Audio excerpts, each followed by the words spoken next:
Hello viewers, আজকে আমি আপনাদের মাঝে শেয়ার করবো আসলে আপনার করলা গাছ বর্তমানে কোন অবস্থায় আছে, ফুল আসছে না নাকি ফুল আসছে কিন্তু ফল হচ্ছে না।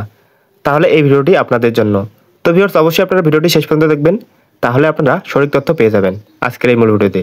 তো ভিউয়ার্স, চলুন কথা না বাড়িয়ে মূল ভিডিওতে যাওয়া যাক। গাছ পর্যবেক্ষণ ও সমস্যা চিহ্নিতকরণ। প্রথমে যাচাই করো ফুল ও ফল আসার কারণ কি হতে পারে।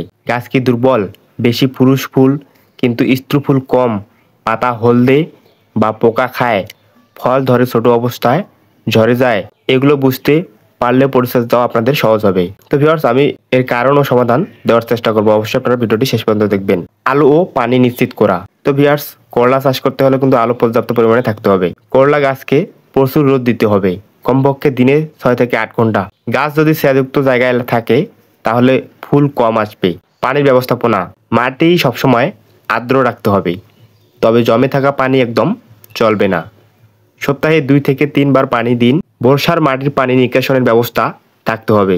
নালা কেটে বা উঁচু জমি বেড়ে চাষ করতে হবে। তো ভিউয়ার্স, অবশ্যই আপনারা এই পদ্ধতি অবলম্বন করবেন। তো ভিউয়ার্স, করলা চাষ করলে অবশ্যই আপনাদের সার ব্যবস্থাপনা ঠিকভাবে করতে হবে, সার ভালোভাবে দিতে হবে। তো ভিউয়ার্স, করলা চাষের জৈব সার বা প্রাকৃতিক সার, পচা গোবর বা কম্পোস্ট প্রতি গাছে 2 থেকে 3 কেজি মাটি প্রস্তুতের সময় এবং প্রতি 20 থেকে 30 দিনে একবার দিতে হবে। তরল জৈব সার বা লিকুইড। তো ভিউয়ার্স, কলার খোসা প্লাস চায়ের পাতা বা ডিমের খোসা ভিজিয়ে রেখে তৈরি করে গাছের গোড়ায় ও পাতায় আপনারা স্প্রে করতে পারেন, তাহলে কিন্তু আপনাদের এই সারটি কাজে আসবে। তো ভিউয়ার্স, রাসায়নিক সার।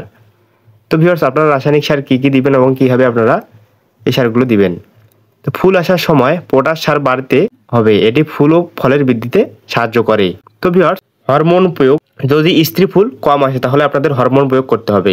গাছে যদি পুরুষ ফুল বেশি কিন্তু স্ত্রী ফুল কম আসে তাহলে আপনাদের প্লানোফিক্স NAA 10 ppm প্রতি 15 দিনে একবার সকালে স্প্রে করতে পারো। Potassium nitrate. তো ভিউয়ার্স, পাতায় স্প্রে করলে ফুলের সংখ্যা ও গাছের শক্তি বাড়ে। তো ভিউয়ার্স, অবশ্যই আপনারা স্প্রে করবেন। তো ভিউয়ার্স, এর মিশ্রণ প্লানোফিক্স 1 মিলি প্লাস 1 লিটার পানি। তো ভিউয়ার্স, 1 লিটার পানি দিয়ে আপনারা স্প্রে করতে হবে সকালে বা বিকালে। রোদে আপনারা অবশ্যই স্প্রে থেকে বিরত থাকবেন। প্রয়োগ করে ফলন বাড়ানোর উপায়। তো ভিউয়ার্স, অনেক সময় ফুল আসে কিন্তু ফল হয় না, কারণ পরাগায়ন ঠিকমতো হয় না। স্ত্রী ফুলে পরাগ পরানো না হলে ফল ধরবে না। হাতে পরাগায়ন করো। তো ভিউয়ার্স, অবশ্যই আপনারা হাত পরাগায়ন করবেন। পুরুষ ফুল থেকে পরাগ সংগ্রহ করে তুলা দিয়ে স্ত্রী ফুলের মধ্যে ঘষে দাও।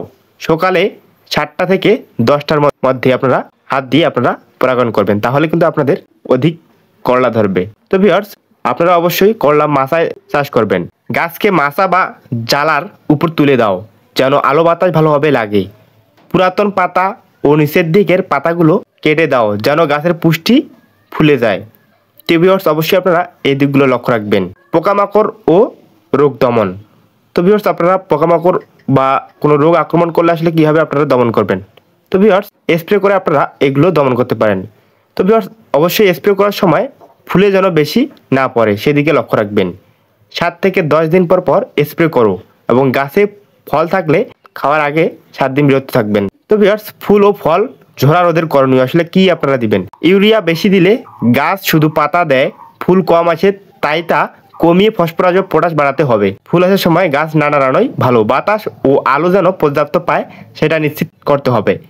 তো ভিউয়ার্স, এর জন্য বিশেষ টিপস হলো প্রতি 2 থেকে 3 দিন পর পর পুরাতন বা পচা ফল তুলে ফেলো, এতে নতুন ফুল ও ফল আসতে সুবিধা হবে। তো ভিউয়ার্স, গাছের গোড়ায় প্রতি মাসে একবার কাঠের ছাই ছিটিয়ে দিতে পারো, এতে পটাশের ঘাটতি মেটে। তো ভিউয়ার্স, আপনারা যদি এই পদ্ধতিগুলো অবলম্বন করেন তাহলে কিন্তু আপনাদের করলা গাছে অধিক পরিমাণে ফুল ও ফল আসবে, তাহলে কিন্তু আপনাদের আর করলার ফুল ও ফল ঝরে পড়বে না। তো ভিউয়ার্স, এই ছিল আজকের মূল ভিডিও। তো সকলে ভালো থাকবেন, সুস্থ থাকবেন। ধন্যবাদ সবাইকে।